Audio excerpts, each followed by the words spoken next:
What's up, you guys? It's Stealth Symphony time, and I'm still not sure about the whole translation thing. It seems like the third chapter, which is the only one where the names are spelled differently, might have been like the speed translation. So I'll just go with Sieg and Toroma, which I like saying more anyway. So let's do that, and let's start reviewing the chapter. So it starts off with Sieg, or Sieg, I don't know how the Japanese will pronounce it. He writes this letter to his family, and that's pretty much the first page. Nothing's really happening. And then we get this page, these pages where the author kind of gives you information, and it's describing Toroma, and it says that he's invisible, which we know. His sweat is odorless.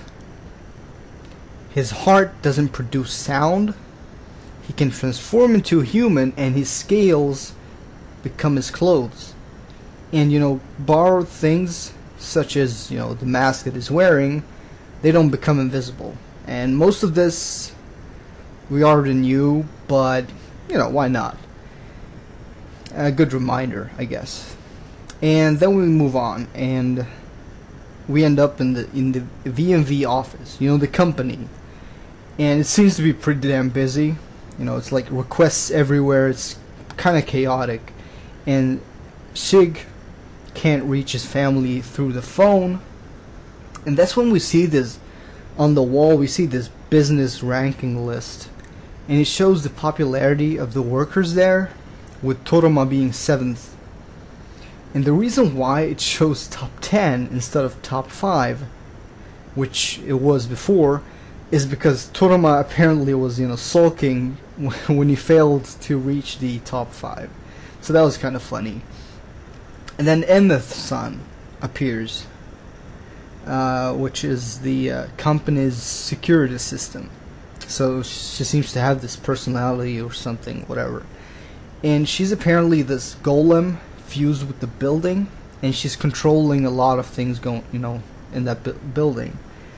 And Sieg mentions how it's, he's in this office, and it's the first time he's seen, dwarves and elves. And this city has a lot of races. Ever since that whole event with the dragons, there are a lot of races in that place.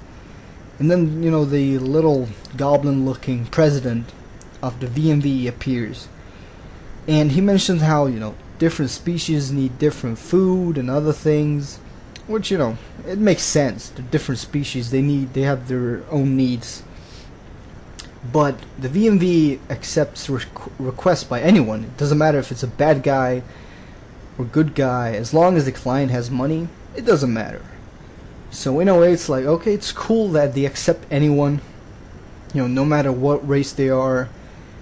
But at the same time, they're like thinking about the money. Like, as long as they have money, we don't give a shit. So yeah.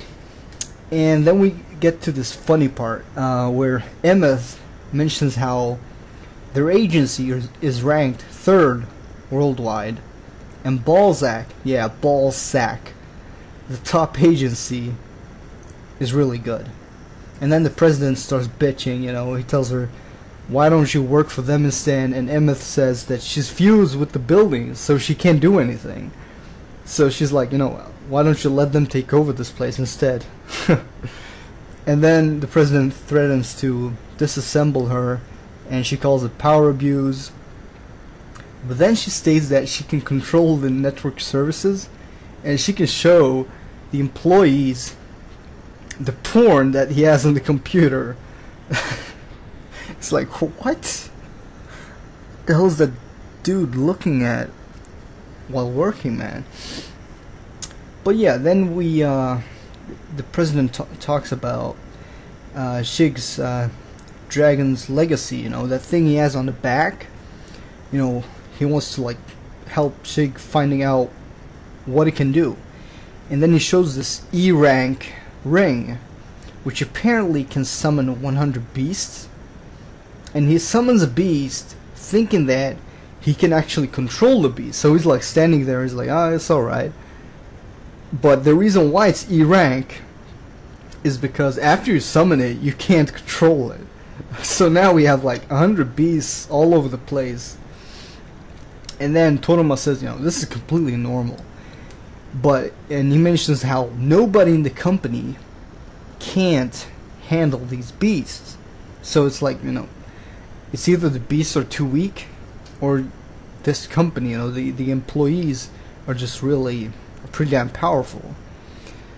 And then with the last beast left, the president is apparently, I think it was hiding inside it, and he was running away while inside of it to avoid punishment by the other guys. And he was gonna be punished for sure, because the people then, they're like, let's pick up our weapons and hunt him down. And Sieg's like, this is one scary place, and that's pretty much where the chapter ends. So this chapter is pretty damn simple. They're just in the company talking, but it was quite, informative, and it has some funny moments. So overall, I did like this chapter. Again, we had some information about Ballsack, about how their company works, and they showed a little bit of what they can do and how they act around each other's at work. Yeah, I mean, not too much information when it comes to future events possibly, but yeah, it was still cool, so why not? I like the chapter. What do you guys think of it? And I hope something's gonna happen in the next chapter, because something, it has to pick up obviously soon enough. But yeah, let's see what happens. Thanks for watching. Peace.